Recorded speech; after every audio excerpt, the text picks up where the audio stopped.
Hello viewers, I hope everybody is doing great.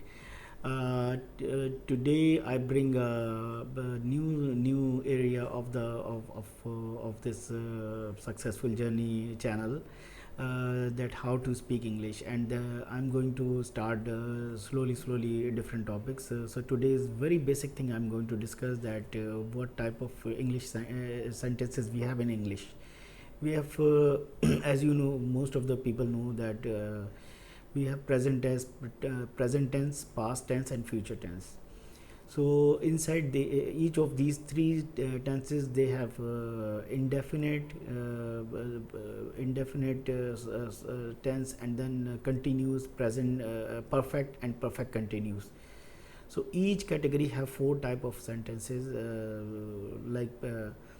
present indefinite, present continuous, present perfect, present continuous, and same with past, and same with future.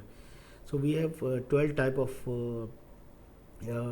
sentences in English language, and each sentence may have four type of categories. The first is general category, second is negative, third is interrogative, and fourth is negative interrogative. So these are the tenses where English is based on these. I will make a detailed video on this also.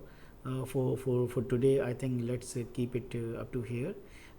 Keep following my channel for upcoming videos. Till the next video, take care. Bye bye.